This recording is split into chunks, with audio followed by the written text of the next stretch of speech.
Sawadee Cup and welcome to another episode here for the Funky Pod, Mindful Media and Communications. I hope you're ready to indulge in what I want to call an audio love letter to the world of podcasting. We're going to talk a little bit about how podcasting started from a grassroots hobby to the global platform, or even the global phenomenon that it is right now. Gonna explore a little bit how podcasts have shaken up modern media and how they did so by using plenty of communication theories to feed your brain.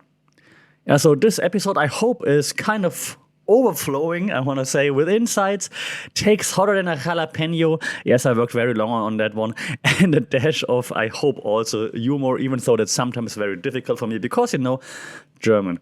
So plug in, tune in, let's get ready for an ear-opening experience. And we start this experience by jumping right into the first theory that's related to why podcasts became so popular. And it's a theory I've been talking about in almost every single episode to make sure you really remember that one. And this is the cultivation theory. According, as you know by now, to the cultivation theory, consuming certain media shapes our view of social reality over time. Through repetition, podcasts could cultivate new worldviews by repeatedly exposing listeners to certain ideas or topics. Just look at the biggest podcast in the world.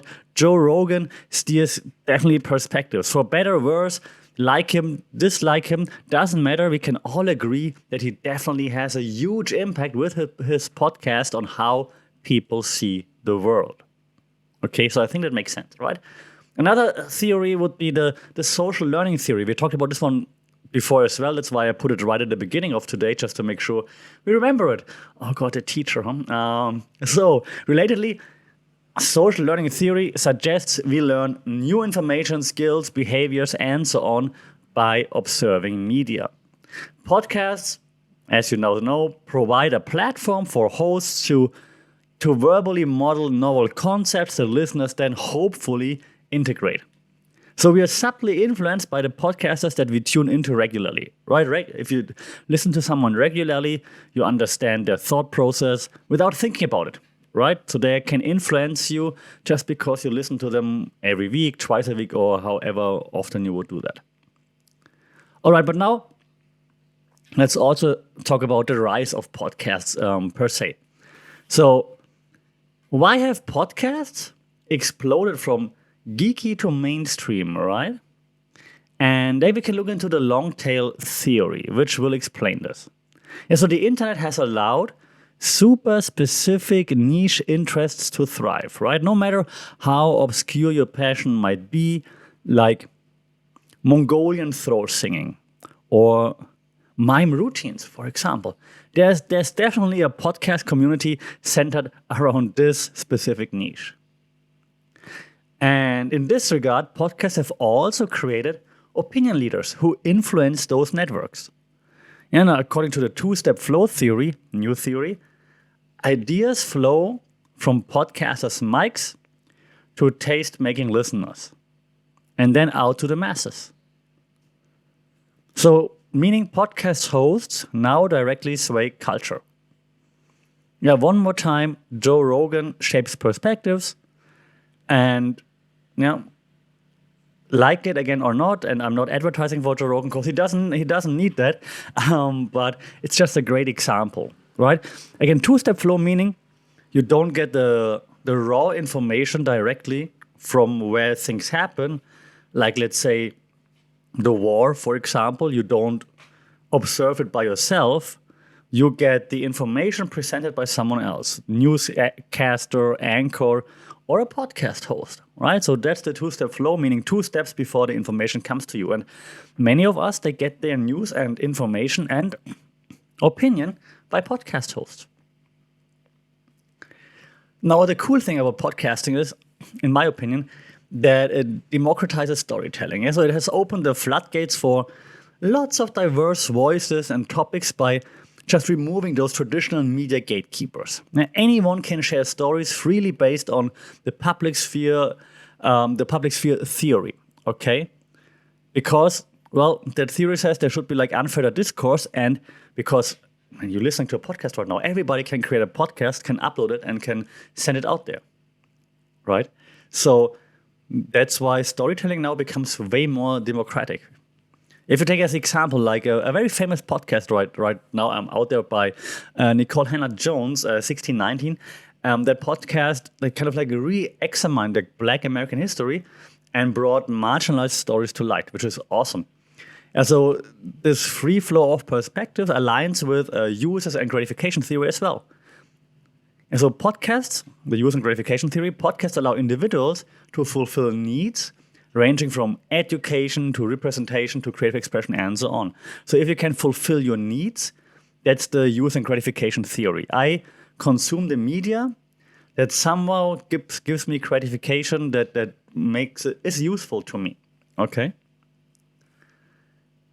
So podcast fans can satisfy their entertainment or intellectual cravings through curated podcast at any time. Yeah, it's access and agency for all, which is cool. Now, if you look at some challenges and joys of podcasting, right? So, I've been doing this podcast for a while now. So, most importantly, that we don't let this DIY freedom fool us, right? So, launching a podcast is still tough work. You got to nail down technology, production polish, compelling topics, and tireless promotion. And the promotion part is really annoying, like at least for me. Yeah. So is it like hot in here, or did listing those demands just really crank up the pressure, right? Because there's lots of work to a podcast. Yeah. Yet the blood, sweat, and tears shed amidst this technical glitches pay dividends, of course, in creative and personal ways, I think.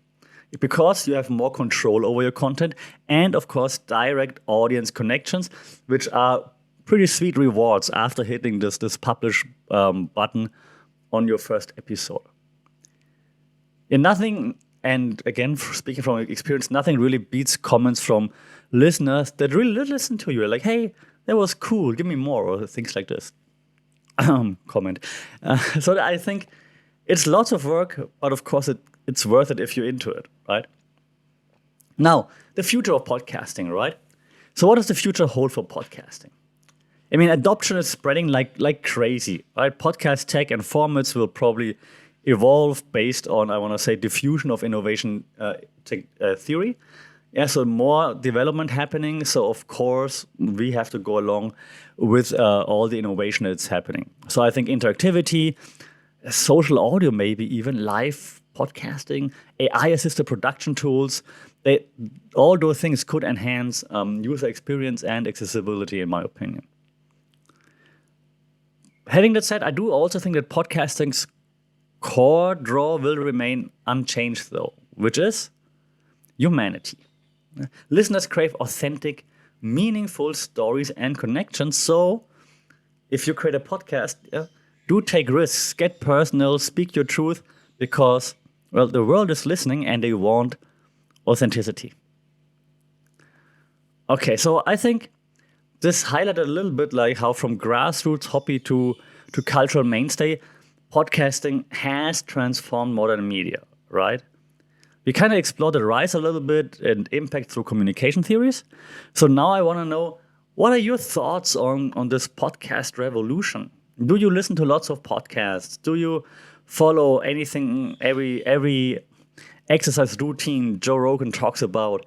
Let me know how it has shaped your interest and perspectives. And do comment, of course. Reach me at funkitpod on social media. If you're old school, send an email, funkitpod@gmail.com. Like, share, subscribe, you know the drill. Ideally, leave a review, that would be very helpful. And do let me know your favorite podcasts, besides this one, of course. Because, who's got a cooler intro than the Funkitpod? But shout out with your favorite podcasts, maybe even with your favorite episodes, so I can take a listen. And yeah, we'll be back soon with more media theories and showing how they influence our daily life. Until then, stay safe, take care, Sawadee Krap.